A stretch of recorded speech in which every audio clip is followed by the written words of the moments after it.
O livro de Ruth nos conta uma história real de amor, que ilustra verdades profundas sobre como Deus age tratando os corações de cada indivíduo e movendo adiante a história da redenção. É uma pequena história de uma história maior, que se passa em um tempo de grande confusão, onde cada um fazia o que era certo aos seus próprios olhos. Ela nos conta sobre pessoas que foram buscar a solução de seus problemas longe do povo de Deus, mas só encontraram calamidade e destruição. Ainda assim, o Deus soberano que orquestra todas as coisas e que cuida de seu povo em todo tipo de situação os resgata. Exposição do livro de Ruth. O Deus que guia a história e resgata os seus para o recomeço. Livro de Ruth, primeiro capítulo, do primeiro versículo ao quinto versículo.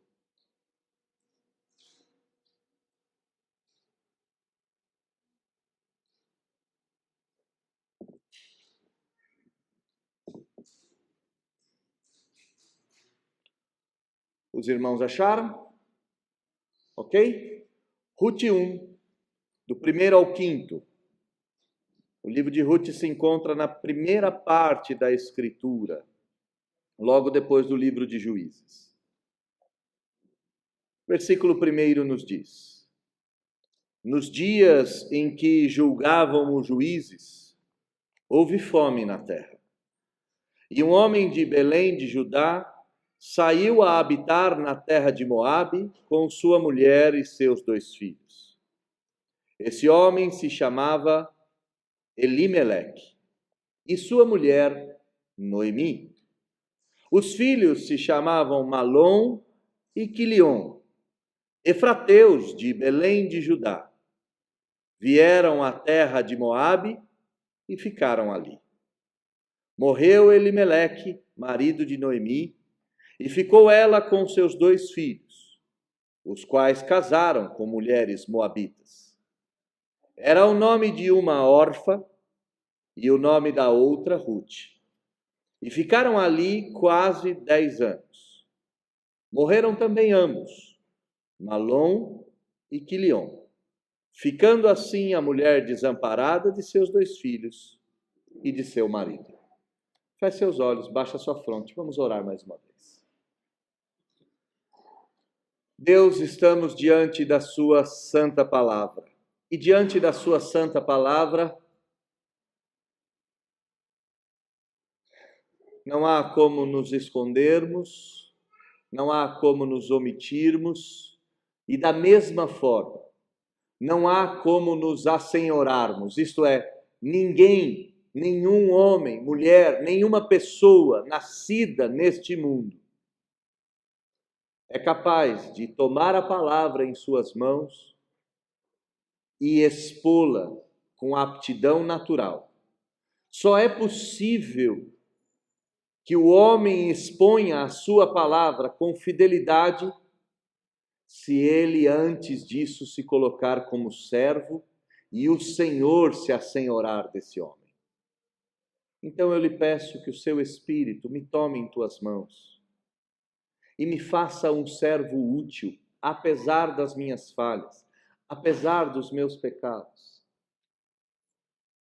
E me faça um servo útil para que a sua palavra venha a ser exposta com fidelidade, com clareza, e desta forma, todos nós possamos ser transformados à imagem do seu Filho Jesus. Faça isso em nós, Senhor, faça isso por nós, faça isso conosco, é o que nós te pedimos nessa manhã. Nossa oração é feita em nome de Jesus, e é nele que nos escondemos. Amém. Existe uma frase famosa do autor de Alice no País das Maravilhas, e essa frase se tornou famosa porque quando Alice chega no País das Maravilhas e ela se depara com o gato, e começa um diálogo sobre qual caminho seguir, o gato diz a Alice: se você não sabe para onde ir, qualquer caminho serve. Esse texto que nós acabamos de ler, ele mostra exatamente este problema de imaginarmos que qualquer caminho serve. Lá no conto fantástico, Alice não sabia nem quem era, nem qual era a sua missão, e por isso não tinha a menor ideia de qual caminho trilhar. Nesse texto em específico, o cenário é completamente distinto. A família que sai de Israel era uma família judaica. Sabiam quem eles eram, sabiam para onde deveriam ir. E, infelizmente, tomaram uma estrada que os levou a lugar nenhum. Esse é o tema da nossa meditação. Uma estrada para lugar nenhum. Antes de nós entrarmos no texto, é necessário falarmos um pouco deste livro, uma das maiores, ou talvez um dos maiores romances escritos na Escritura, um dos livros com características literárias únicas, uma pérola produzida pela fé judaico-cristã. Esse pequeno livro de 4 capítulos, de 85 versículos, não conta apenas a saga de uma família retornando à fé. Não conta apenas a saga de um estrangeiro que é trazido para Israel e redimido, mas a grande história que está aqui por trás desse livro é a história da redenção, como Deus resgata um povo para si. Nós não podemos perder de vista esse tema principal. O livro não tratará do romance pelo romance. Não é a história de amor entre Ruth e Boaz apenas. O que nós temos aqui é a história de amor de Deus pelo seu povo eleito. E como Deus agiu no decorrer da história para salvar o seu povo. Ditas essas coisas, tendo em mente que o tema da nossa primeira reflexão é a estrada para lugar nenhum, vamos adentrar no livro de Ruth. O livro começa dizendo em que período toda essa história se passou. Versículo 1 diz que essa história aconteceu nos dias em que julgavam os juízes. E se você é bom de data bíblica, você pode trazer à memória que o tempo dos juízes foi de 1200 a.C. até o período de Saul. De Josué a Saul, até o ano 1050 a.C. O período dos juízes foi um período marcado pelas idas e vindas do povo de Israel à fé judaica. Deus abençoava o povo recebia chuva, o povo recebia fartura, o povo se desviava de Deus, Deus pesava a mão sobre eles, e muitas vezes Deus pesou a mão enviando inclusive juízes ruins.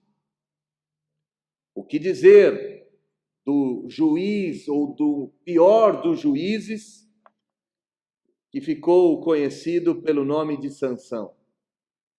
Nesses dias, o Senhor tratava com Israel, porque nesses dias, segundo o próprio livro de Juízes, cada um fazia o que era reto aos seus olhos. Então enxerguem o cenário em que o livro se passa. Da partida de Josué, a chegada de Saul, esses quase 200 anos, foi um período em que o povo de Israel não obedecia ao Senhor de maneira intermitente. O povo obedecia a Deus e desobedecia. E a fome era um dos meios pelos quais Deus punia o povo. E é exatamente isso que nos diz o versículo 1. Mais uma vez houve fome na terra. Mais uma vez, Deus puniu a Israel. Mais uma vez, Deus castigou o povo por meio das rachaduras do solo. Nesse período, a fome tomou conta do povo de Israel. E aqui surge a família central de toda a nossa história. A continuidade do versículo de número 1 diz que um homem de Belém de Judá saiu de Israel, saiu do território do povo santo e passou a habitar na terra de Moabe. Um homem de Belém de Judá, um homem do centro de Judá, um homem talvez da cidade mais importante de toda a Escritura, abandona esta cidade para buscar refúgio na terra de Moabe. E que terra era essa de Moabe? Que terra era essa em que o homem de Belém de Judá vai buscar refúgio? Moabe é o descendente daquele famigerado acontecimento quando Ló, imaginando ser ele e suas filhas os únicos sobreviventes da raça humana, vão coabitar e um dos filhos será Moabe. Moabe, desde a sua existência, é inimigo de Israel. As mulheres moabitas tentaram seduzir os israelitas e desviá-los do caminho. O que dizer, então, do episódio de Balaque e Balaão? Neste episódio, os moabitas tentaram enganar o povo de Israel. Moabe não era lugar de refúgio. Moabe era terra de inimigos. Contudo, houve fome na terra. Contudo, em Israel não havia comida. E este homem sai de Belém de Judá e vai morar em Moabe e leva toda a sua família. Esse homem, segundo o versículo de número 2, se chamava Elimeleque. E é interessante nós notarmos o nome Elimeleque. O nome Elimeleque é único na Escritura. Aliás, os nomes que aparecem nesse livro são todos únicos. Noemi só vai aparecer aqui, Quilion e Malom só vão aparecer aqui. Elimeleque também é um nome exclusivo, é um nome raro nas Escrituras. E o seu nome aponta quem ele deveria ser e o condena exatamente por aquilo que ele fez, pois Elimeleque significa Deus é meu rei. Olha que interessante o que o texto está oferecendo para nós. Um homem cujo nome é Deus é o meu rei, abandona a terra do rei e vai para a terra do inimigo. E vai para o lugar da vergonha. E não menos importante, a continuidade do versículo de número 2 diz que essa era uma família de efrateus. E aqui uma família de efrateus, há muita discussão na Escritura sobre o que isso significa. Mas eu creio que a ideia aqui era que a família de Elimeleque era uma família da aristocracia, uma das famílias mais antigas de Belém de Judá, uma das famílias fundadoras dessa cidade, e esta família, cuja ancestralidade era uma ancestralidade fincada na terra, fincada na fé, abandona a terra, abandona a fé para buscar refúgio fora de Israel. Mas há um detalhe ainda no restinho desse texto. Final do versículo de número 2, diz que eles vieram à terra de Moabe e ficaram ali. Um homem saiu de Belém de Judá, veio para Moabe e ali ficou. Esse detalhe é importantíssimo para nós, pois eu e você, muitas vezes na nossa caminhada, escolhemos caminhos que podem nos levar a lugar algum. Escolhemos caminhos que nos parecem caminhos de paz, que nos parecem caminhos de conforto e segurança. Foi isso que Elimeleque fez. Enquanto a sua família padecia pela fome, a solução deste homem, cujo nome é Deus é meu rei, foi juntar a sua família e partir numa peregrinação fora do arraial de Israel, fora da vontade de Deus, fora do centro da existência da religião judaica, para buscar alento em outro lugar. Esse não é um detalhe único e exclusivo desse Elimeleque, esse não é um feito único e exclusivo dele.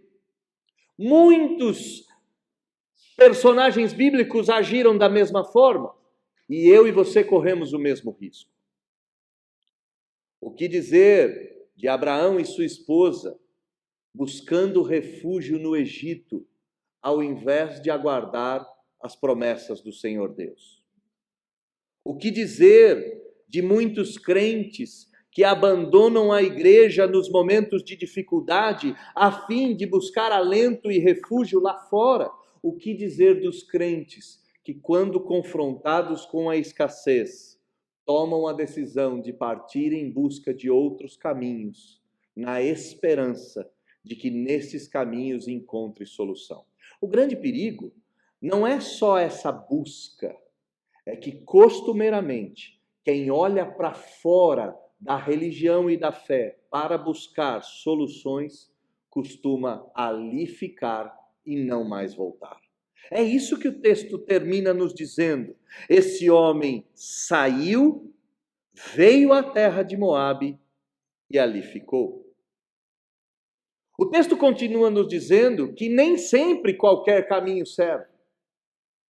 Há alguns caminhos que vão nos levar à destruição, e foi exatamente isso que ocorreu com esta família. Olha comigo o versículo de número 3. Em meio a essa busca por alimento, em meio a essa busca por solução, versículo 3 diz que o homem cujo nome Deus é meu rei, morreu. Em meio a essa busca por alimento, esse homem que foi, não mais voltou. E este é o maior alerta do texto. Nem todos que saírem conseguirão regressar. Nem todos que buscarem ajuda fora da religião serão capazes de a ela voltar. Nem todos que imaginam buscar pastos verdejantes fora do arraial de Israel serão capazes de regressar a este arraial são e salvos. Morre Elimeleque. Fica Noemi, segundo o versículo de número 3, com seus 2 filhos.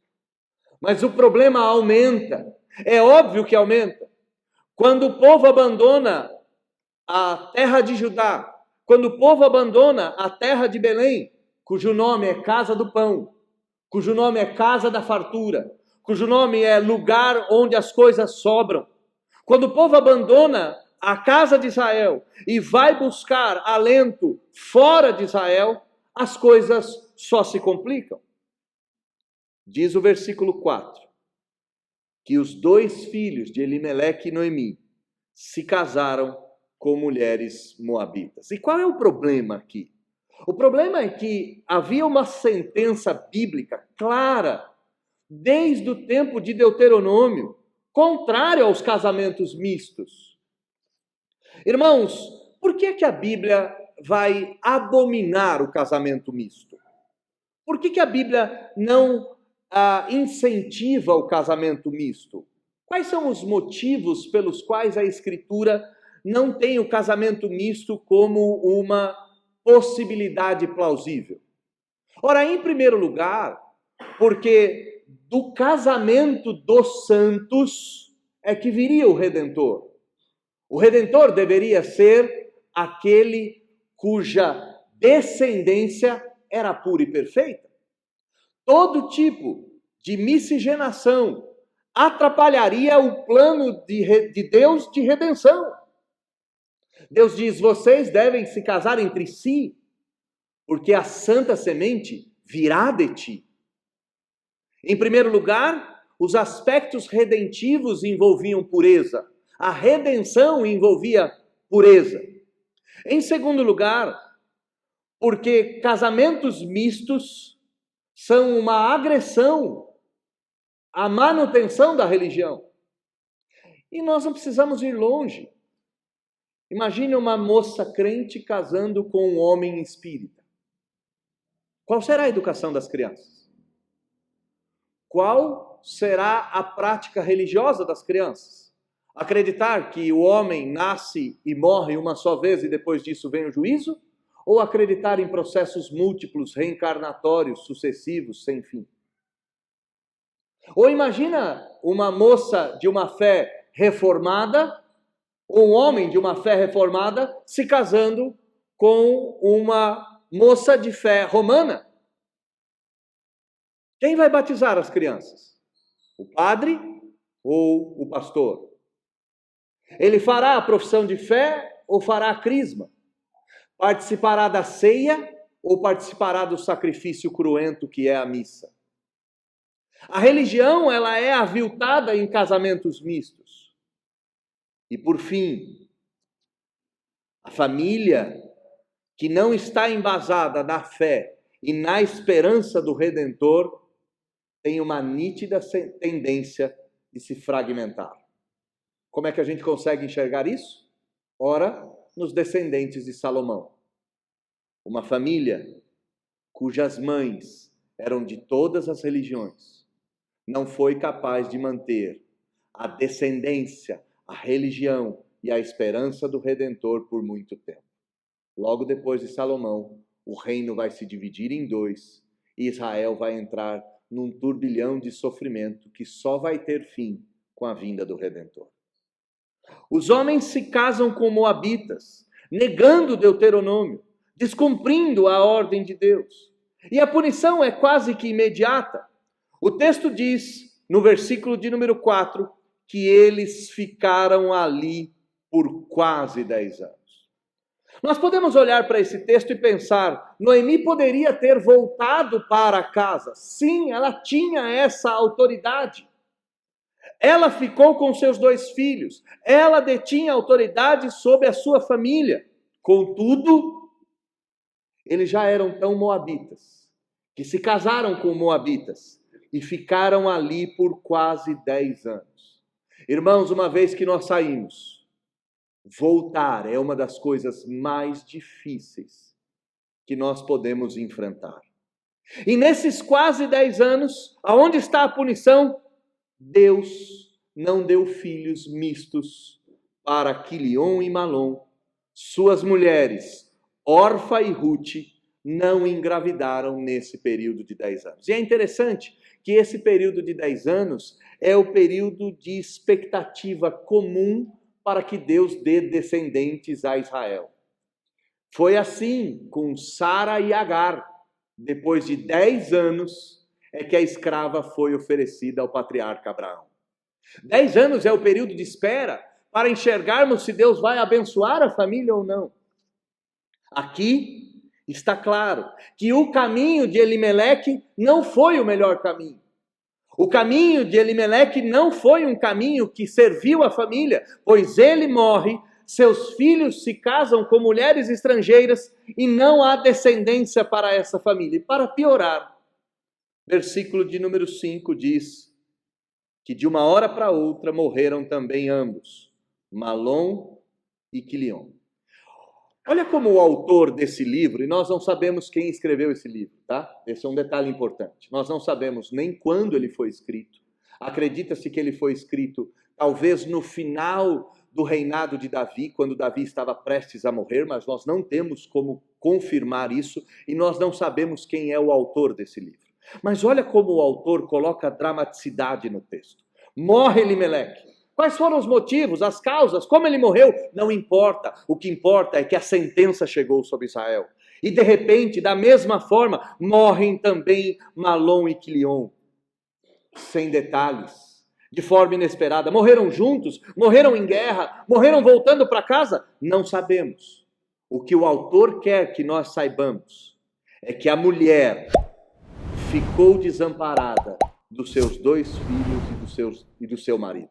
Em síntese, o primeiro estado era muito melhor do que o segundo. Era melhor passar fome em Israel. Era melhor não ter mais casa em Israel. Era melhor não ter comida em Israel do que neste segundo estado em Moabe. Noemi, que sai da sua casa com marido e filhos, se encontra no estrangeiro, sem marido, sem filhos, pobre, e com duas mulheres pagãs a tiracolo, com duas mulheres não israelitas debaixo do seu vestido.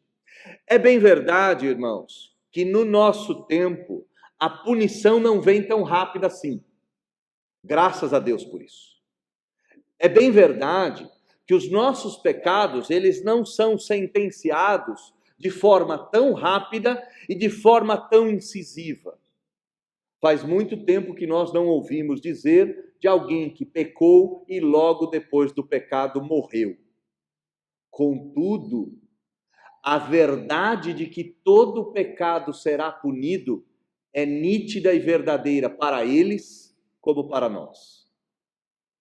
No dia dos juízes, no dia da fome, no dia em que houve falta de pão na casa do pão, Elimeleque escolheu o pior caminho. E infelizmente sua mulher seguiu o caminho do seu marido. E depois de no mínimo 10 anos, todos eles perceberam que nem sempre qualquer caminho serve. Há um outro personagem bíblico que escolheu um caminho parecido com esse. E ele já foi citado, pois toda a história acaba girando em torno do velho Ló também. Ló decidiu ir para Sodoma e Gomorra, porque lá os campos pareciam mais verdes. Irmãos, muito cuidado com os caminhos que escolhemos, muito cuidado com caminhos escolhidos apenas pelos nossos olhos, muito cuidado com decisões que nós tomamos, sim, por motivos justos, como a fome, pois algumas dessas decisões podem transformar o segundo estágio num estágio muito pior do que o primeiro. A história parece terminar aqui para nós com a escolha de uma família que imaginou que qualquer caminho servia e descobriu que a estrada que eles tomaram foi uma estrada para lugar nenhum. Contudo, há uma mudança de cenário no versículo 6. E eu sei, eu não incluí o versículo 6 na exposição, mas eu gostaria de lê-lo junto com você. Olha na sua Bíblia, versículo de número 6. Versículo de número 6 diz: Então se dispôs elas com suas noras e voltou da terra de Moabe. Esse não é o tema mais importante para nós nesse momento. O tema importante é: porquanto nesta ouviu ela que o Senhor se lembrara do seu povo. Por que nós não podemos sair da casa do pão quando nos falta pão? Porque o Senhor jamais se esqueceu do seu povo. O Senhor jamais abandonou o seu povo. E momentos de escassez, eles acontecem na vida de todos os crentes. Momentos de desespero, momentos de sofrimento são comuns na vida que nós vivemos deste lado da queda. Mas o Senhor não se esquece da aliança que Ele fez com Abraão, com Isaac e com Jacó. Nos dias dos juízes, a punição de Deus era trazer a seca, mas quando o povo se arrependia, Deus enviava a chuva e chuva em abundância sobre Israel. Nós não podemos sair da presença do Senhor, pois o nosso Deus é um Deus que trabalha e sua fidelidade dura para sempre. Versículo de número 6 diz que o Senhor se lembrou do seu povo. Mas olha como está essa família. Saíram de Israel, mas não voltaram para Israel. Elimeleque foi enterrado em algum lugar e não há lembrança do seu passado. Quilion e Malom não foram capazes de sequer deixar descendentes para que nós soubéssemos dos seus feitos. A família sai de Israel, mas não volta para Israel. O Deus que trabalha, estava trabalhando em todo o tempo, é bem verdade. Mas nossas escolhas podem nos levar para caminhos de muita dificuldade, de muito sofrimento e de muita dor. E o pior, não é só nos levar. O caminho de volta é 10 vezes mais difícil. O caminho de volta é 10 vezes pior. Como que a gente consegue entender isso? Lembremos do filho pródigo. A saída de casa do filho pródigo é uma saída deliberada. Ele simplesmente abandona sua casa e vai embora em busca de diversão, em busca de prazer, em busca de nova perspectiva de vida. Em pouco tempo, o seu dinheiro acaba. Em pouco tempo, aquilo que parecia ser uma ótima ideia se apresenta como a pior das ideias. Contudo, o filho pródigo já está misturado com aquele mundo que ele passou a experimentar. De uma hora para outra, ele deixa de ser israelita e passa a ser pagão. E aqui no caso da família de Elimeleque, passaram a ser todos quase que moabitas. Como retornar? Como vencer os nossos vínculos feitos lá fora? Como vencer o nosso orgulho, a nossa vergonha? Como suportar a alma despedaçada pelo pecado? Como juntar os cacos da degradação de uma vida fora do seio de Israel, do seio de Abraão? O caminho de volta é 10 vezes mais difícil do que o caminho da saída. E não nos esqueçamos que, como a Bíblia diz que o pior estado, que o segundo estado é pior do que o primeiro, não podemos nos esquecer que os demônios se juntam para fazer com que as amarras que nos prendem sejam amarras eternais. Mas há uma esperança para o retorno. O caminho de volta é um caminho difícil, é verdade. O caminho de volta é um caminho duro, é um caminho talvez 10 vezes pior do que a saída. Mas há uma esperança, e essa é a grande esperança do livro de Ruth.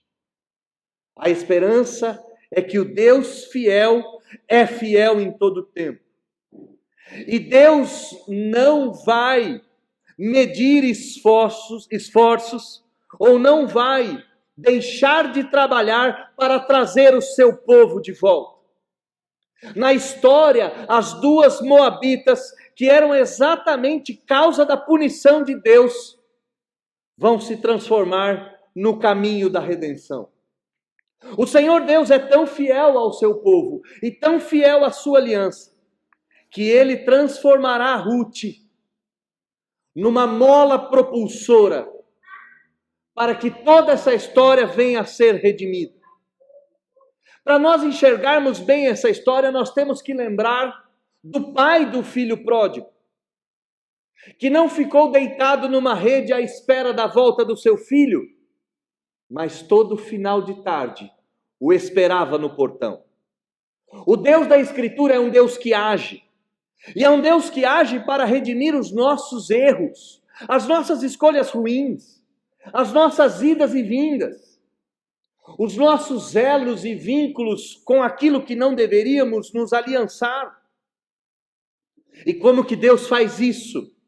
Deus faz isso de maneira mais exemplar, ao enviar Jesus Cristo para morrer em nosso lugar. Note a diferença de Jesus com Elimeleque aqui no texto.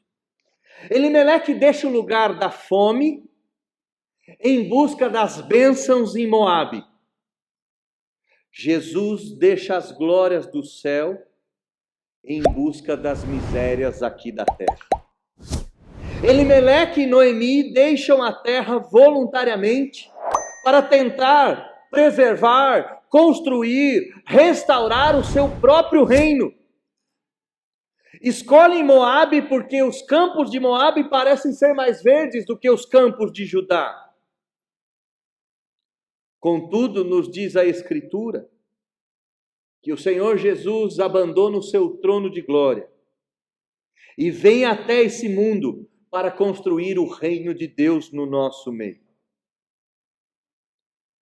Elimeleque e Noemi saíram de mãos vazias, com o coração cheio de esperança, antevendo que a solução para a sua vida seria encontrada fora da sua natureza, fora da sua nacionalidade.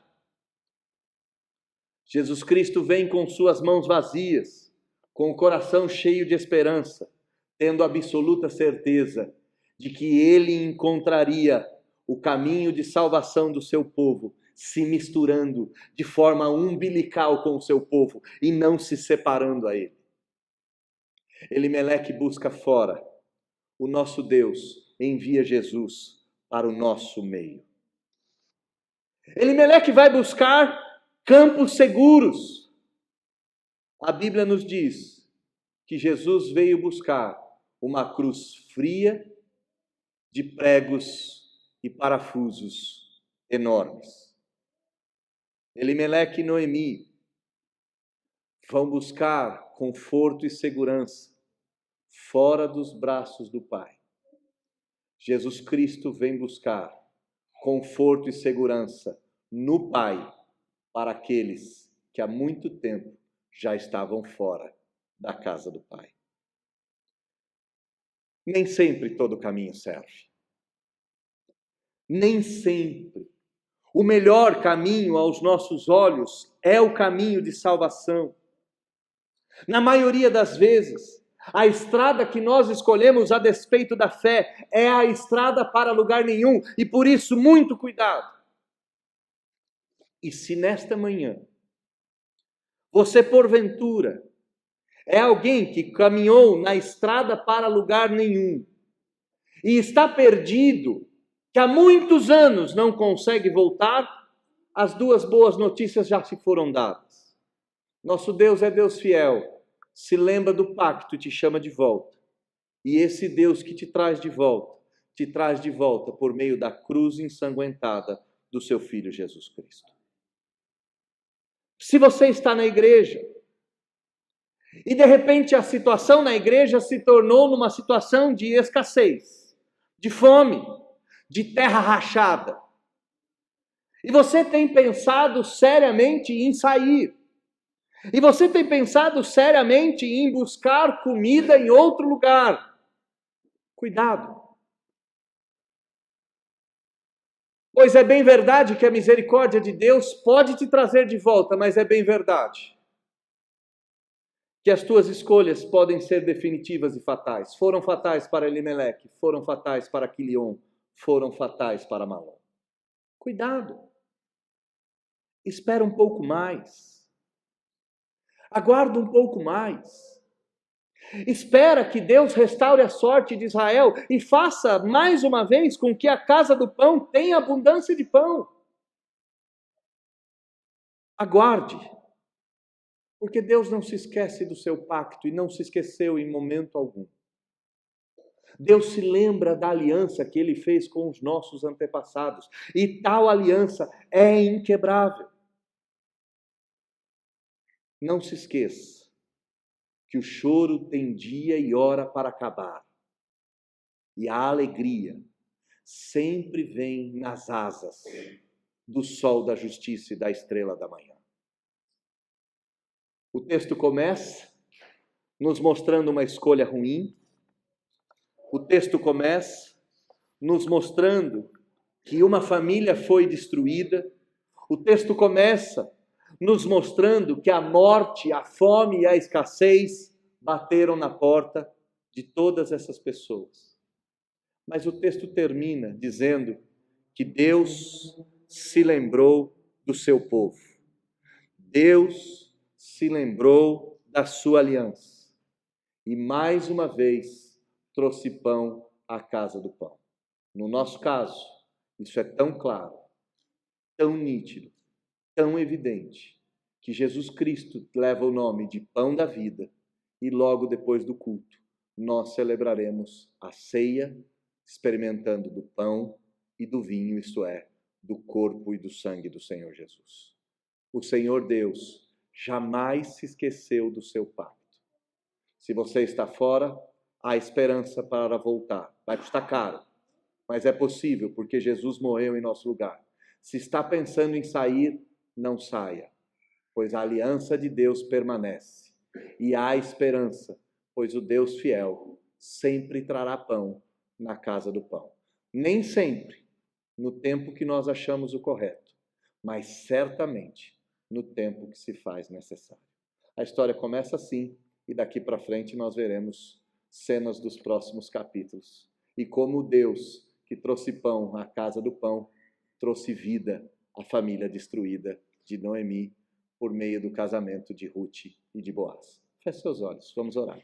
E a gente termina esse momento, esta manhã. Deus bendito, Pai de amor,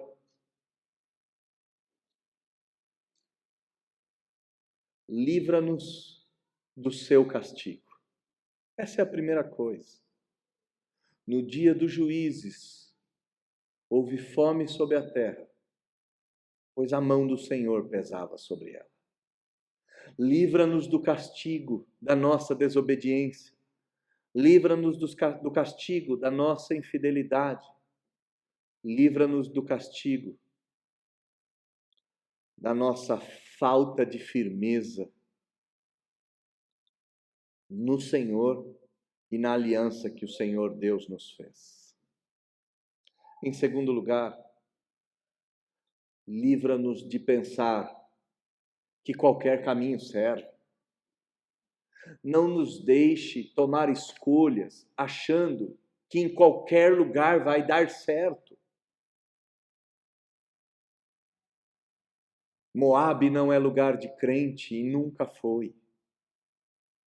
O lugar do povo de Deus é dentro do povo de Deus, é dentro da casa de Israel. Fora do povo de Deus, o que se encontra é morte, é infidelidade, é degradação, é perversidade, é fragmentação. Livra-nos de olharmos para o Egito como solução para o nosso desespero advindo de uma alma cristã. Livra-nos de olharmos para Sodoma e Gomorra e acharmos que de lá pode vir o Redentor. Livra-nos de acharmos que nas terras de Moabe há fartura e abundância. Não permita que o nosso primeiro estágio seja melhor do que o último. Não nos deixe degradar ao ponto de nos misturarmos de tal forma com os pagãos que venhamos a nos esquecer da nossa nova identidade, da nossa nova natureza conquistada por Jesus. Livra-nos das relações mistas, dos casamentos mistos, dos pactos mistos. Livra-nos da morte que tal mistura pode gerar. Nos dê a coragem, se porventura nos afastamos do Senhor, de retornarmos pelo novo e vivo caminho, um caminho difícil. Sim, o caminho do regresso é muito difícil. Mas nos dê condições de caminharmos ou darmos os primeiros passos no caminho de volta. E não nos deixe esquecer que o Senhor Deus é fiel e que a sua fidelidade é tamanha que no tempo apropriado o Senhor enviou o pão da vida, Jesus Cristo, para morrer em nosso lugar e nos dar a sua vida. Não nos falta mais pão na casa do pão. O pão da vida foi partido e foi dado em favor de nós. Não há mais escassez de pão para nenhum de nós. Tira-nos da comida dos porcos e nos traga de volta para o banquete do povo de Israel, para o banquete dos eleitos, para o banquete da igreja. E gera em nós a esperança de que decisões ruins e caminhos mal pensados podem ser totalmente redimidos. E uma nova história o Senhor pode escrever para as nossas vidas. Uma história de bem, de paz e não de mal. Uma história para nos dar o fim que desejamos. Uma história de fartura de comida, de família grande, de comunidade verdadeira, de redenção plena e de religião que salva. Nós suplicamos que o Senhor gere em nós, por meio das exposições que começam hoje em Ruth, a esperança de que o Senhor não vai desistir do seu povo e que o Senhor transforma histórias, fazendo do segundo caminho, fazendo da segunda casa melhor, maior e mais gloriosa do que a primeira. Faça isso em nós e por nós. É isso que nós te pedimos nessa manhã, orando em nome de Jesus.